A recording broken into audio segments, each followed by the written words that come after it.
ന്യായാധിപന്മാരുടെ പുസ്തകം അദ്ധ്യായം 3. കനാനിലെ യുദ്ധങ്ങളിലൊന്നും പങ്കെടുത്ത് യുദ്ധപരിചയം ഇല്ലാതിരുന്ന യിസ്രായേലിന്റെ തലമുറകളെ പരീക്ഷിക്കേണ്ടതിനും അവരെ യുദ്ധമുറകൾ അഭ്യസിപ്പിക്കേണ്ടതിനുമായി യഹോവ ശേഷിപ്പിച്ചിരുന്ന ജാതികൾ ഫെലിസ്ത്യരുടെ 5 പ്രഭുക്കന്മാരും എല്ലാ കനാന്യരും സീദോന്യരും ബാൽ-ഹെർമ്മോൻ പർവ്വതം മുതൽ ഹമാത്തിലേക്കുള്ള പ്രവേശനം വരെ ലെബാനോൻ പർവ്വതത്തിൽ പാർത്തിരുന്ന ഹിവ്യരും ആയിരുന്നു.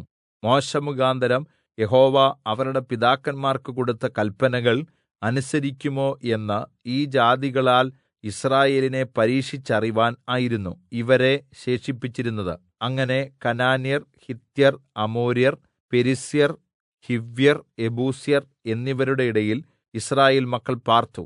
അവരുടെ പുത്രിമാരെ യിസ്രായേൽ മക്കൾ ഭാര്യമാരായി സ്വീകരിക്കയും സ്വന്തം പുത്രിമാരെ അവരുടെ പുത്രന്മാർക്ക് കൊടുക്കുകയും ആ ജാതികളുടെ ദേവന്മാരെ സേവിക്കയും ചെയ്തു.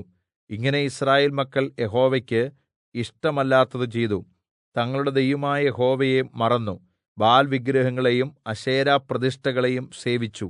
അതുകൊണ്ട് യഹോവ യിസ്രായേലിന്റെ നേരെ അത്യന്തം കോപിച്ചു. അവിടുന്ന് അവരെ ഹാരാൻ നഹരായീമിലെ ഒരു രാജാവായ കൂശൻ രിശാഥയീമിന് അടിമകളായി ഏല്പിച്ചു. അവർ അവനെ 8 വർഷം സേവിച്ചു.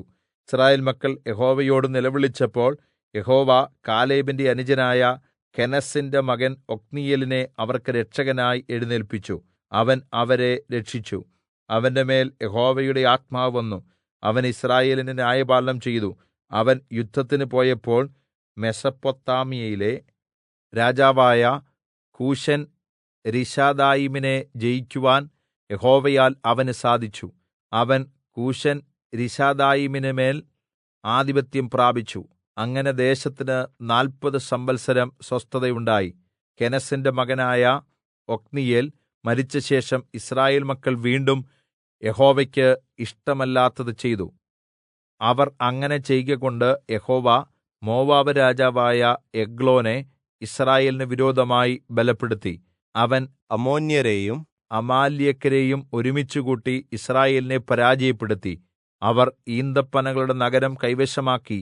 അങ്ങനെ യിസ്രായേൽ മക്കൾ മോവാബ് രാജാവായ എഗ്ലോനെ 18 സംവത്സരം സേവിച്ചു. യിസ്രായേൽ മക്കൾ യഹോവയോട് നിലവിളിച്ചപ്പോൾ യഹോവ അവർക്ക് ബെന്യാമീന്യനായ ഗേരയുടെ മകൻ ഇടംകൈയനായ ഏഹൂദിനെ രക്ഷകനായി എഴുന്നേല്പിച്ചു.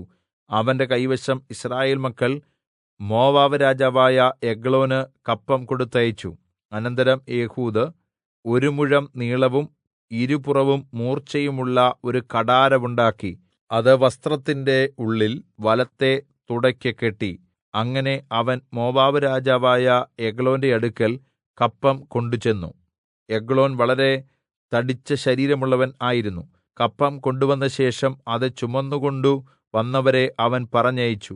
എന്നാൽ അവൻ ഗിൽഗാലിനുള്ള ശിലാവിഗ്രഹങ്ങളുടെ അടുക്കൽ നിന്ന് മടങ്ങിച്ചെന്ന്, രാജാവേ, എനിക്ക് അങ്ങയോട് ഒരു രഹസ്യ സന്ദേശം അറിയിപ്പാനുണ്ട് എന്ന് പറഞ്ഞു.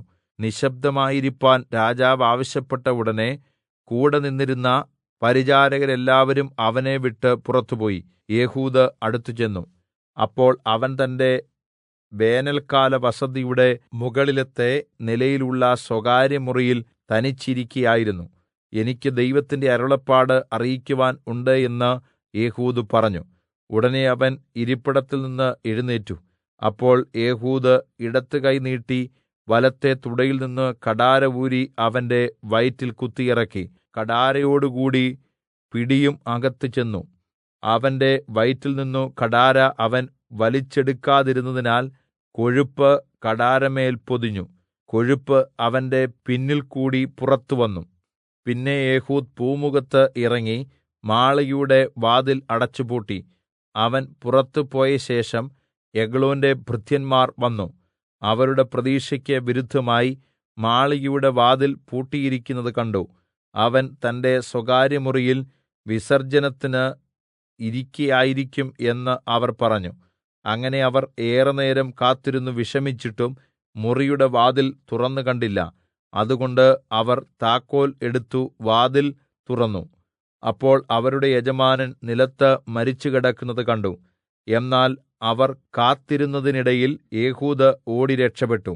ശിലാവിഗ്രഹങ്ങളെ കടന്ന് സെയീരയിൽ എത്തിച്ചേർന്നു.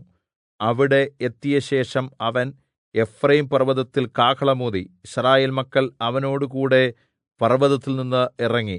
അവൻ അവരുടെ നായകനായി.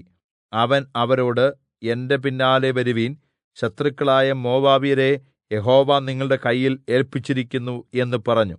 അവർ അവന്റെ പിന്നാലെ ഇറങ്ങിച്ചെന്നു മോവാബിന് നേരെയുള്ള യോർദ്ദാന്റെ കടവുകൾ പിടിച്ചു. ആരെയും കടക്കുവാൻ സമ്മതിച്ചതുമില്ല.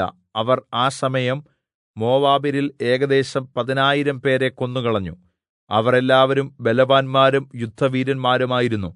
ഒരുത്തനും രക്ഷപ്പെട്ടില്ല. അങ്ങനെ ആ കാലത്ത് മോവാബ് യിസ്രായേലിന് കീഴടങ്ങി. ദേശത്ത് 80 സംവത്സരം സ്വസ്ഥതയുണ്ടാവുകയും ചെയ്തു. അവന്റെ ശേഷം അനാത്തിന്റെ മകനായ ശംഗർ ഒരു കൂർപ്പിച്ച വടികൊണ്ട് ഫെലിസ്ത്യരിൽ 600 പേരെ കൊന്നു. അവനും അങ്ങനെ യിസ്രായേലിന്റെ രക്ഷകനായി.